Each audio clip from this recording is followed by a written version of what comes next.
Hello, everybody. We appreciate you all being here. I am Peter Zollo. I'm one of the co-founders of Collaborata, where we are reinventing syndicated research. And we do that by bringing together clients like you to share timely, what we think are some really interesting transformative research projects. And each one is conducted by a vetted expert, which I think is a perfect segue to introducing today's session. And the purpose of today's session is to share a few insights from Generation Nation, which is one of the studies that's funded on Collaborata. The report, by the way, is ready for immediate delivery. And today, we're going to give you a sense of that. And Michael Wood will be joining us in just a couple of minutes. Just two more quick items just by way of housekeeping. First of all, we've allotted a total of 30 minutes for today's session, which includes both Michael's presentation as well as Q&A. And you can do Q&A. You can see on your screen, there's a place which says chat. You'll see if you just sort of scroll down to the bottom of that, put your mouse down toward the bottom, it says type here. And toward the end of the session, Michael will take some of these questions. I'll sort of help him out by reading a few.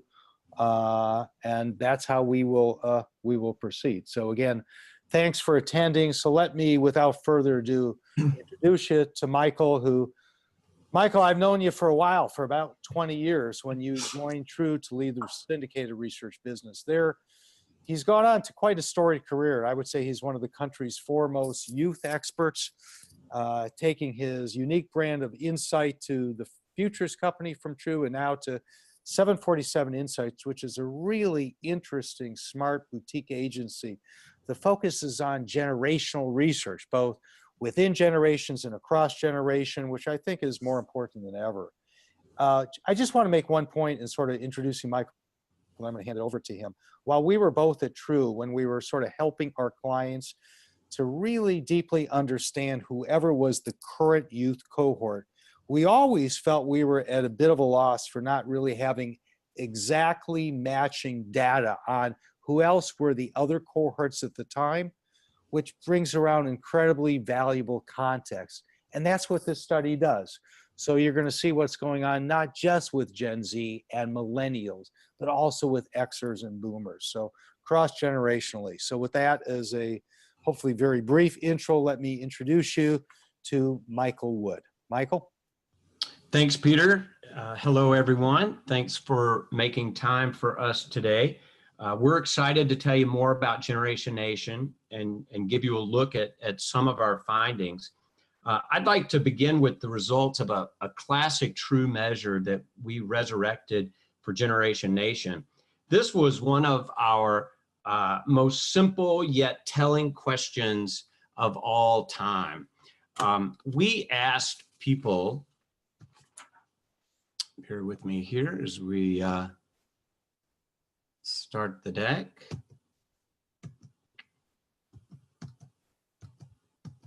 Let's see. Okay, we asked people a very simple question. We said, if you could be any age right now, what would it be? Now think about how you would answer that question, and then we're going to take a look at the study results. So what we've got here at the bottom of the chart, you'll see the average ages for each generation. And now we're going to actually build on their ideal ages. So you'll see the average age for Gen Z is 16, but they aspire to be, well, legal, 21. This is a timeless truth for teenagers. They can't wait to get to that next level when they have more freedom without all the responsibilities of being an adult. And millennials agree. They wish they could go back to that time in their lives because as they've gotten older, they've realized that being an adult is, well, just pretty tough. And Gen X also has a positive association with their younger years. On average, they want to be 20 years younger. But the biggest difference between actual and aspired age, you'll see, is among baby boomers. At this reflective time in their lives, they're typically thinking back on those years when they were first getting settled and having kids. And in research, we often hear that at the time, parents, well, for obvious reasons, don't fully appreciate what a magical time that was until they're older and have grandkids. So what starts off as a 46-year gap between Gen Z and boomers in terms of their actual ages, well, it narrows down to a 13-year gap for their aspired ages. And this is a message of strategic convenience if you're a cross-generational marketer. We aim for the aspirational, not chronological age, specifically at the early kind of carefree 20s in terms of tonality, themes, and even talent. And you can dramatically narrow what is otherwise a very broad age divide. This is a concept that Spotify has fully leveraged. They can provide you a personalized playlist of throwback music that was popular during your teenage years, simply by inputting your birth year. Now, before we go any further, I want to give you a little background on Generation Nation. As Peter said, we came up with the idea for this study because we wanted to examine the attitudes and values of American consumers across all ages, especially given what a year it was leading up to the 2016 presidential election. Now, during that contentious time, many of the foundational beliefs and assumptions about the generations were, well, quite frankly, being challenged. So we felt it was time to take a fresh look at consumers of all ages. We basically wanted to get a better handle on people and who they really are today, to confirm or deny the generational stereotypes that are out there, beliefs that had been in place for decades, really, and then identify and uncover some common values that span across all age groups, which provides terrific fodder for marketers to work with in terms of connecting with consumers. So we put together a very robust questionnaire across a broad number of topics. We covered a lot of ground in the study, everything from how they shop to their hopes and dreams. And while the focus of the study was to look at values and attitudes, we also included some critical questions that got at behaviors. We felt like this was important to really understand their truth selves. So as an example, it's one thing to say that you're interested in making a difference in the world, but are you actually doing something about it? We wanted to find out. Very quickly, here's the methodology. You'll see it's a fairly rigorous study from the number of folks we surveyed online to the quota samples we included, 72 cells per generation. And on the back end, a 43-step data validation process to minimize any error. Our full report is now available at 206 pages. There's a lot there, more than we even originally bargained for, but we made the report easy to navigate. The PDF is fully searchable, and we've included a question-by-question directory and hyperlinks to both the analysis and data. And there's plenty of analysis and a presentation that goes along with the report. But let's take a look at some more of the findings. There's been a lot of discussion of late about the value of generational theory. So just how far can we go in making generalizations about big groups of people based on the year they were born? Well, as it turns out, a lot. In other words, boomers, if you're on the phone, don't kid yourselves. If you were born 17 years ago, you'd be the ones glued to Snapchat right now. What we've determined in our Generation Nation deep dive is that while generations are determined by birth year, they are often influenced by 4 major factors. And the first is life stage. An individual's life stage is one of the most common predictors of attitudes, values, and behaviors. Take Gen Z, for example. They're not thinking about marriage, they're not thinking about having kids, and they're not really thinking about retirement. Cynics and some parents out there might even say that they're not thinking at all. It's typical of this younger life stage. Think about it. What are their biggest concerns? Well, making good grades, making friends, maybe even hooking up, their faces getting cleared up, all the things that seem trivial to every generation but theirs. And the same can be said of boomers, who is the oldest generation. Well, they're the oldest for this particular study. They have the greatest benefit of hindsight and reflection. So as a group, they now have a greater understanding about what's truly important in life. So with each new life stage comes a new set of responsibilities and awareness of how to deal with them. But age alone is not enough. Cultural and social events also influence generations. There are two ways to look at this. First, wars, social movements, economic booms or busts, natural disasters, as well as broader social forces like the political climate. They impact everyone, regardless of age. But now here's where it gets really interesting. These forces have an even greater impact on young people because they are still forming their values and their attitudes about life. So whatever the environment is socially, politically, and culturally during those growing-up years has a lasting impact on how and what they believe for life, because that's when personal identities and value systems are being shaped.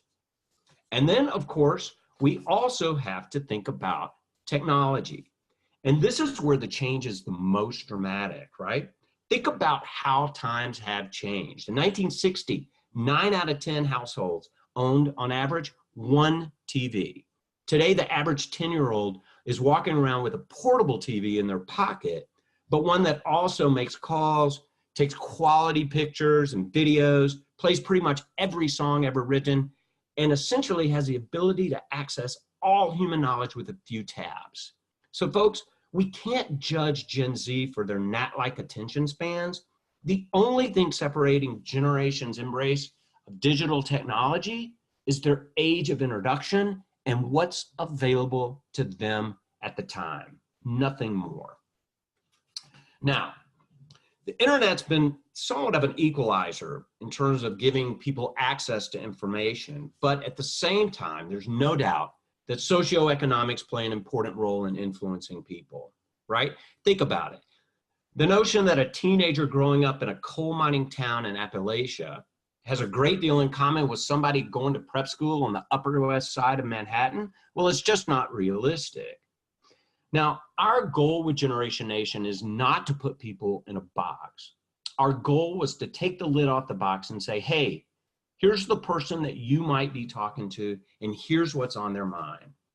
And we're not describing every single member of Gen Z or every single baby boomer in this study, but we do find that there's enough similarities that we've been able to help companies get a leg up when it comes to understanding and connecting with people of all ages. Now, I want to share with you kind of a question that we're often asked. Because we study the generations, folks often ask us, how are people feeling about life in general? And you know what? When we asked people across the country that question, we came back with some unifying themes, right? At least 3/5 of people in the country believe that our country is on the wrong course. Now, time will tell if this sentiment holds true, but it doesn't look too positive at this point, especially among the youngest generation, Gen Z. In fact, in another question, when asked what one word best describes how people feel about the future, the #1 answer across generations is they're worried. And as you can see here, there are some big generational differences in terms of whether or not they consider themselves to be patriotic. America, as the greatest country in the world, young folks aren't so sure. Putting America first, less important to younger generations who have grown up with more of a global perspective. And they believe that no country should receive preferential treatment. The luster of patriotism has faded from the younger generations, who worry less about national flags and instead believe in the right to social justice, regardless of its location. Now, in qualitative research, we've learned that young people worry that being patriotic conflicts with their beliefs around inclusion. So if I'm patriotic, does that mean that I'm anti-others and that I automatically support building a wall? That's something that they wrestle with. because for the past 20 years or so, it's been a story of growing inclusiveness with the younger generations. From Title IX to women in sports, this is a generation that embraces all kinds of diversity. So for Gen Z and millennials, diversity isn't new or exciting. Well, it's just their normal. So let's see how all of this has an impact on how consumers feel about spending. Well, the economy is a bit of a brighter story here, especially as it relates to their own personal financial situation. With both job numbers and the stock market trending upward, it's heartening to see that about 3/4 of consumers feel like they'll spend about the same or more this year than they did last year. And millennials are the most likely to say they expect to spend more. This is where they are in their life stage. It's also a good reminder of how transitional this life stage can be as they're getting settled with new jobs, families, new homes. There are tons of opportunities to buy. Now, according to research from Pew Research, more than 1 million millennials are becoming new moms each year. Think about all the new things hitting their shopping list with this life change alone. Now, with the consumer optimism, what we also have to consider here is that it is tempered by real economic concern. They aren't sure how long markets will remain stable. There's a tremendous amount of uncertainty out there. And it's part of the reason why people of all generations are really looking to make sound value decisions. They are more keen on making sound values decisions today than ever before. And this is especially true for older consumers who are concerned about the US economy.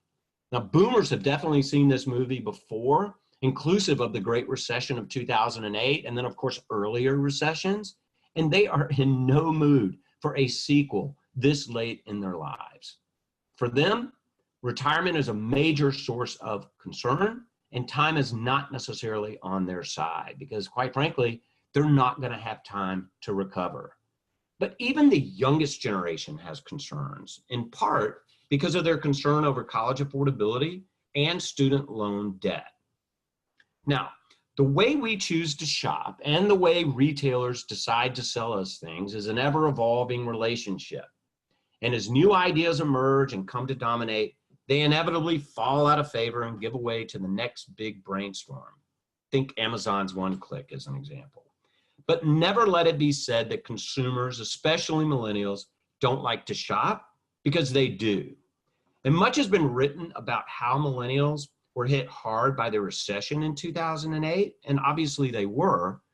Issues of underemployment, the lack of entry-level jobs after graduating college, and of course student loan debt all had a direct impact on millennials. In some ways, the rug was pulled out from under their feet. But they are incredibly optimistic, and hats off to this group who has turned out to be a very resilient group in the end. Now, besides topics like how they're feeling about the country and their shopping, we also asked a lot about social media, the importance of social media in their lives, how often they engage with social media, but we're also seeing how social media impacts stress and also has an impact on one's self-esteem. And this is especially true for our younger generations. What we found in Generation Nation is that there is somewhat of a darker side to social media. And this is an area that we explored in the study. So where are they spending their time? Well, there are a number of credible sources out there that very specifically measure consumers' website visitation for all of social media. And while these experts handle this micro view, we wanted to get a broader attitudinal look about how consumers feel about the sites that they're visiting, which can help us understand which sites are heating up and which ones are cooling off. And while all of the 5 main social media sites are seeing upward ticks in traffic, the biggest growth has come from YouTube. So if Google equals search, then YouTube clearly equals video. But it's not just Gen Z amping up YouTube's numbers. Its usage and popularity continues to grow across all generations. From being the internet's biggest library of cat videos, the site has become a massive source of entertainment, educational how-tos, product reviews, unboxing videos, and increasingly a showcase for brands to connect with consumers through the power of video. Two big initiatives for YouTube we're watching closely. One is the reception of YouTube Messenger, which basically allows viewers to send videos directly to friends within YouTube's chat without even leaving YouTube. So that's going to be interesting to watch as that catches on. And then also YouTube Television, YouTube TV, definitely worth checking out. It now includes, they're up to, over 50 different networks, including the big four, ABC, NBC, CBS, and Fox. Unlimited DVR, can be watched on any screen, half the cost of cable with zero commitments. And so it retails now for $35 a month, and you can cancel anytime. So YouTube is a powerful force today, but will continue to be a powerful force, obviously, down the road. Now, that's all the time that we have in terms of sharing some findings with you. And believe me, we've only scratched the surface in terms of what's available in our study and all the important topics that we covered in our study.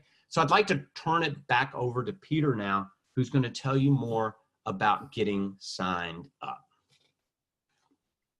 So Michael, first of all, thank you. That was a really, really, really great presentation.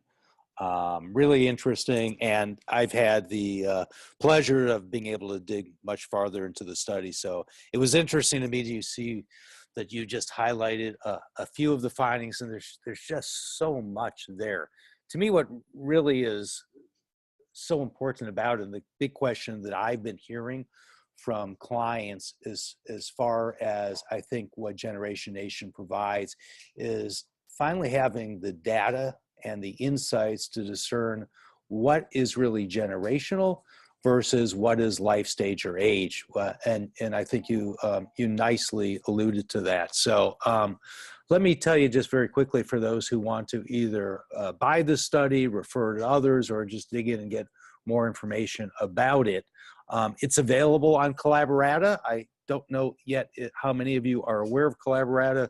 We're still fairly new. We are an online platform for buying research. So it's sort of like going to Amazon, but there are research studies there. So as we said before, it's sort of the new syndicated. It's a way to share not only research, but the cost. So if you go to Collaborata, which is collaborata.com, you will see that you can click on Generation under the Projects tab, and it's really easy to buy. Just click on the green purchase button, and it's up to you. You can be invoiced offline traditionally or by credit card, whatever you prefer. You can also, as you can see with that purple button down there, refer a friend to it. If you click on that, you'll see it'll generate a unique URL that you can then send to a friend. With your compliments, your friend will get a 10% discount, and you will also get a referral fee in the same amount. So that's how you can both find out more information about Collaborata as well as to subscribe to Generation Nation. So thank you for that. And it's now time to take your questions. And I see that a number of you have been writing down questions, and you still can do so. There's that chat feature, which is on the bottom of your screen. Just type your message in there, and I'm seeing several of them. One question which is, I think, really interesting, Michael, and this is certainly for you. One of the clients is saying one of the most important things they're dealing with now is to better understand changing family roles, if in fact they are changing, and if the dynamics is different by generation. So can you sort of talk a little bit about if that's covered in the study and maybe even an insight about that? Sure. The family structure is definitely an area that we have explored fairly well in the study, not only looking at how parenting philosophies and styles have changed over time, and we've actually found that even for our youngest generation, parents are less about discipline with them than previous generations. So we're seeing that maybe they're being a bit more lenient than in the past. Another big area that we've seen is just how the structure of the family itself, how those family units are defined has changed dramatically over the last 40 years. And so that has strong implications as well. What we've also seen is that a universal theme that all generations can relate to is just the overall importance of family. And this is especially true today. So, we're living in such an unsettled time that people tell us that the one thing that they can count on is their family. And so this is a consistent theme that we're seeing across generations in terms of not only the importance of family and the stability and security that it provides, but also just, quite frankly, enjoying spending time with their family too. And this is universal across ages, from our youngest Gen Z at age 13, all the way up to boomers. That desire to spend quality time with family is definitely on their radar. So thanks, Michael. Another question is interestingly about boomers, who I think in many ways were really sort of the first named generation and always sort of associated with youth. Are they still useful, at least in attitude, or are you seeing perhaps their age? Yeah, with baby boomers, it's interesting. They have turned out to be much more of a complex generation than we previously thought going into this study. And when you think about some of the stereotypical descriptions of generations, you think of a group of young people that were all about protesting and challenging the status quo and really exploring and kind of pushing the boundaries. But I think it's important to note here that not all baby boomers were kind of flag burning hippie types, right?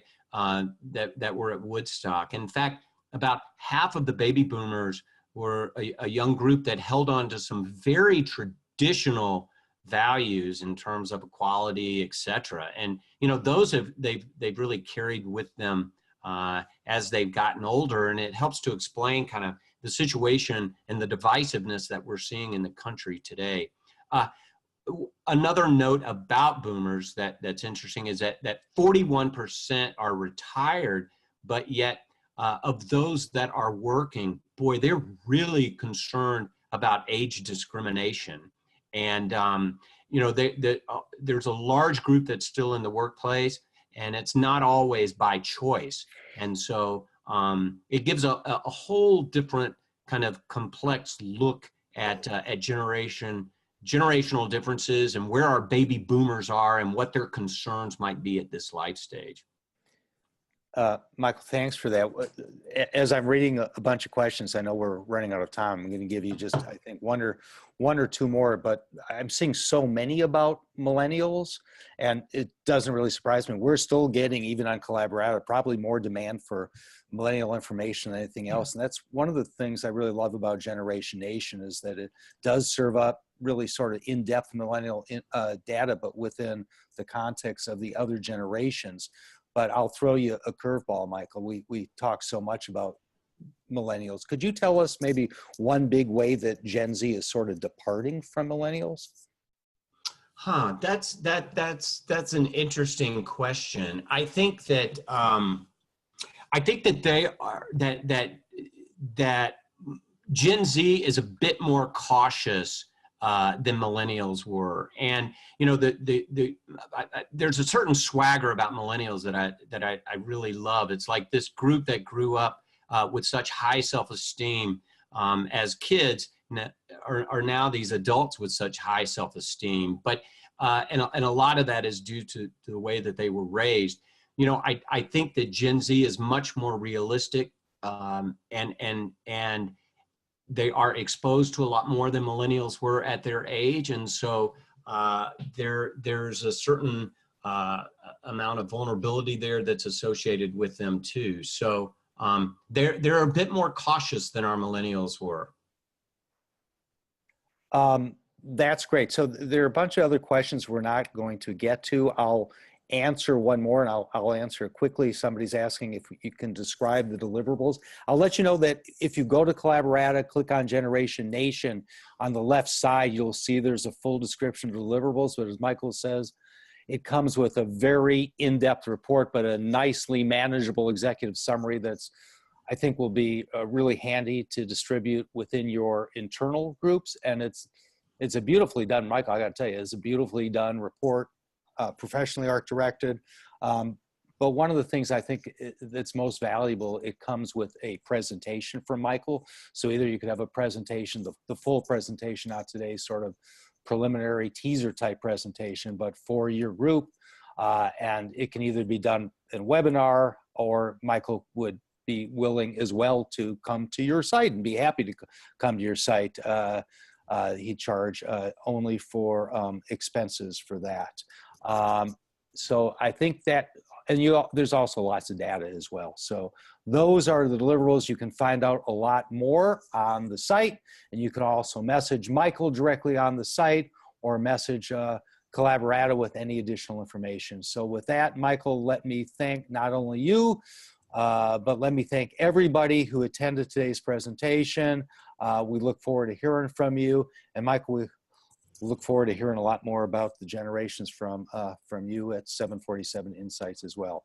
So with that, everybody, have a great Friday. Thank you.